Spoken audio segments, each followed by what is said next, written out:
Et donc on est le Chaf et Iyar. Donc maintenant on va faire le parallèle avec ce que l'on a dit, c'est-à-dire de la même manière que dans le corps humain il y a des membres qui sont différents les uns des autres, mais quand même bien qu'il y ait des membres différents des uns des autres, il n'y a qu'une seule Neshama.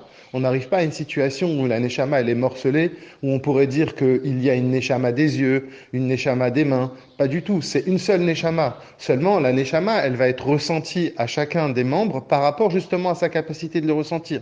C'est pour ça que dans le cerveau, on va avoir un ressenti beaucoup plus fort que dans les autres membres, mais ça ne veut pas dire que la neshama elle est plus présente dans le cerveau, ça ne veut pas dire que la neshama elle est plus dévoilée dans le cerveau, ça veut dire que le cerveau est capable de la ressentir plus.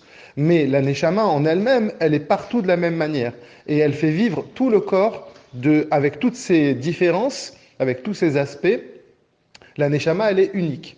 Alors maintenant, on fait le parallèle. De la même manière, dans les olamot, dans les mondes, eh bien, les mondes, il y a une infinité de niveaux de mondes. Et effectivement, quand on parle des mondes, il ne faut pas se tromper. Quand on fait de la chassidoute, on parle des mondes, on ne parle pas de choses matérielles, on parle de niveaux. C'est comme si on veut dire qu'il y a des niveaux différents. Et donc, dans la création d'Akadosh Baruch Hu, Hachem a créé une infinité de niveaux. Seulement, Akadosh Baruch Hu, Hachem, il est dans les olamot, et il est partout pareil. Maintenant, si on le ressent plus dans tel niveau que dans un autre niveau, ça ne veut pas dire qu'Hachem il est plus présent.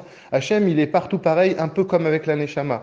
Et la capacité que nous, dans un certain niveau, on puisse le ressentir, c'est juste parce que par rapport à ce niveau-là, on a les outils pour pouvoir ressentir Akadosh Baruch Hu, ou plutôt le niveau d'Hachem qui veut se révéler. Car Akadosh Baruch Hu, comme c'est écrit dans le Zohar, que Hachem il est complètement caché, c'est-à-dire que Akadosh Baruch Hu, Deihu Stimu, Dechol Stimin, Akadosh Baruch Hu, il est caché des plus cachés. Qu'est-ce que ça veut dire? Ça veut dire que même si on veut parler, qu'on va aller même dans les niveaux les plus hauts, il ne faut pas rêver, il ne faut pas penser que plus on va monter de niveau et plus on va attraper Akadosh Baruch Hu, parce qu'Akadosh Baruch Hu, il n'est pas attrapable, il est le créateur et toutes les autres choses sont des créations. C'est comme si on voulait avec notre cerveau attraper la Neshama.